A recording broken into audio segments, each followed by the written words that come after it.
NEET exam ಇತ್ತು 21ನೇ ತಾರೀಕು. ಜೊತೆಯಲ್ಲಿ ಯೋಗ ಡೇ ಬೇರೆ. ನಮಗೆಲ್ಲ ಮುಂಚೆ ಬರಬೇಕು ಅಂತಲೇ ಹೇಳಿದರು, ಎಲ್ಲ ಸರಿ. ನಾವು 11 ಗಂಟೆಗೆ ಎಲ್ಲಿ ಬಿಡಬೇಕು ಅಲ್ಲಿ ಬಿಟ್ಟಿದ್ವಿ. ಆದರೂ ಇವತ್ತು M G road, Queens road, race course road, Malleshwaram ಸೆಂಟ್ರಿಗೆ ಬರೋದು ಅಂದರೆ ತುಂಬ ಹರಸಾಹಸ ಆಗೋಯ್ತು. ಎಲ್ಲ ಕಡೆ ಟ್ರಾಫಿಕ್ ಜಾಮು. ಜೊತೆಯಲ್ಲಿ ರಾಜಕೀಯದವ್ರದ್ದು ಬೇರೆ ಫಂಕ್ಷನ್ಗಳು, ಆ ಬಸ್ಗಳು ಆ್ಯಡ್ ಆಗಿದ್ವು. ನಮಗೆ ಇಲ್ಲಿ ಆಲ್ಟರ್ನೇಟಿಗೆ ಗೊತ್ತೇ ಆಗ್ತಿರಲಿಲ್ಲ. ಎಷ್ಟೊಂದು ಜನ ರೋಡಲ್ಲೇ ಮಕ್ಕಳುಗಳು ಇಳಿದು ನಡ್ಕೊಂಬರೋದನ್ನ ನಾವು ನೋಡಿದ್ದೀವಿ. ಆಮೇಲೆ ಪರದಾಡ್ತಾಯಿದ್ರು. ಈಗ ಗೂಗಲ್ ಲೊಕೇಶನ್ ಹಾಕಿದ್ರು, ಆ ಹೆಸರು ಗೂಗಲ್ ಲೊಕೇಶನಲ್ಲಿ ಬೇರೆ ಥರ ತೋರಿಸೋದು, ಇಲ್ಲಿ ಬಂದಾಗ ಒಂಥರ ಬೇರೆ ಥರ. ಆದರೆ ಬರೋಕ್ಕೆ ಯಾವುದರಿಂದನೂ ಆಗ್ತಿರಲಿಲ್ಲ. ನಡ್ಕೊಂಡು ಬಂದಿರೋದು ನೋಡಿದ್ದೀವಿ. ಕೆಲವ್ರದ್ದು ಲೇಟ್ ಆಗಿದೆ, ಗಾಬರಿಯಲ್ಲಿ ಬಂದಿದ್ದಾರೆ. ಆಮೇಲೆ ಅಷ್ಟು ಸ್ಮೂತಾಗಿ ಇರಲಿಲ್ಲ. ಇದು ಎಕ್ಸಾಮ್ ಸೆಂಟ್ರದ್ದೇನು ಪ್ರಾಬ್ಲಮ್ ಅಂತ ಅನಿಸ್ತಿಲ್ಲ.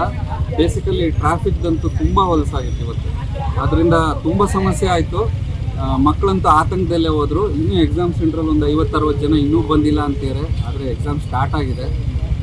ಅವ್ರು ಬಂದಿಲ್ದಿರೋಕ್ಕೆ ಬೇರೆ ಬೇರೆ ಕಾರಣ ಇರ್ಬೋದು, ಬಟ್ ಟ್ರಾಫಿಕ್ಕಿಂದ ಲೇಟ್ ಆಗಿರೋದಂತೂ ಖಂಡಿತ ಹೌದು. ಒಂದು ಅರ್ಧ ಗಂಟೆ ಮುಂಚೆ ಬರಬೇಕು. ನಾವು ನಮ್ಮ ಪ್ಲ್ಯಾನ್ ಪ್ರಕಾರ 1.5 ಗಂಟೆ ಮುಂಚೆ ಇಟ್ಕೊಂಡಿದ್ವಿ ಬರೋಕ್ಕೆ. 1.5 ಗಂಟೆ ಮುಂಚೆ ಇಟ್ಕೊಂಡ್ರು ನಾವು ಆಲ್ಮೋಸ್ಟ್ ಅರ್ಧ ಗಂಟೆ ಮುಂಚೆ ಬಂದು ಸೇರ್ಕೊಂಡಿದ್ದಾಯಿತು. ಇಲ್ಲಿ ಬಂದ್ರೂ ಇಲ್ಲಿದು ಟ್ರಾಫಿಕ್ ಸಮಸ್ಯೆಯಿಂದ ಸ್ವಲ್ಪ ಗೊಂದಲಗಳಂತೂ ಆಗಿದ್ದವು.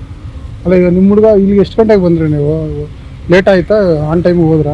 ಆನ್ ಟೈಮ್ ಅಂದರೆ ನಾವು 1.5 ಗಂಟೆ ಮುಂಚೆ ಬರಬೇಕಾಗಿತ್ತು. ಎಕ್ಸಾಮ್ 2 ಗಂಟೆ ಇರೋದ್ರಿಂದ 1:30ಗೆ ಬಂದಿದ್ದಾಯಿತು. ಅರ್ಧ ಗಂಟೆ ಮುಂಚೆ ಬಂದ್ವಿ. ಆದರೂ ಅಲ್ಲಿ ಒಳಗೋಗಿ ಆ ಚೆಕ್ಕಿಂಗು, ಈ ರೂಮ್ ಎಲ್ಲ ಓಸತಿ ನೀಟ್ ಫಸ್ಟಲ್ಲಿ ಆ ರೂಮ್ಗಳು ಡಿಸ್ಕ್ರಿಪ್ಷನ್ ಎಲ್ಲಿ ಯಾವ ರೂಮ್ಗೆ ಹೋಗ್ಬೇಕು ಅನ್ನೋದು ಹೊರಗೆ ಇತ್ತು.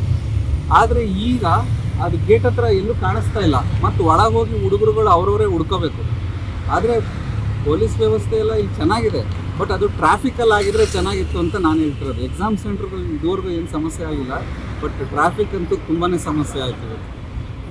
ಈಗ ದೊಡ್ಡ ಮಟ್ಟದಲ್ಲಿ ಅವರು ಕಾರ್ಯಕ್ರಮ ಮಾಡ್ತಾ ಇದ್ದಾರೆ, ಆದರೆ ಇಲ್ಲಿ ಮಕ್ಕಳು ಓದೋ ಕಡೆ ಭವಿಷ್ಯ ಒಂದು ಕಡೆ ಇದೆ. ಕರೆಕ್ಟು. ಆದರೆ ಇದು ಭಾನುವಾರನೇ ಹಿಡ್ಕೋಬೇಕಾಗಿತ್ತು ಅನ್ನೋದಾದರೆ ನಿನ್ನೆನೂ ಹಿಡ್ಕೋಬೋದಾಗಿತ್ತು. ಬಟ್ ಈ exam all India level exam ಆಗಿರೋದ್ರಿಂದ ಗಮನ ಇದ್ರ ಕಡೆ ಇರಬೇಕಾಯಿತು. ಅದು ರೀನೀಟ್ ಅಂತ ಮಾಡ್ತಿರೋದ್ರಿಂದ ವಿದ್ಯಾರ್ಥಿಗಳು ಆಲ್ರೆಡಿ ತೊಂದರೆಗೆ ಅನುಭವಿಸಿ ಮಾಡ್ತಾ ಇರೋದು.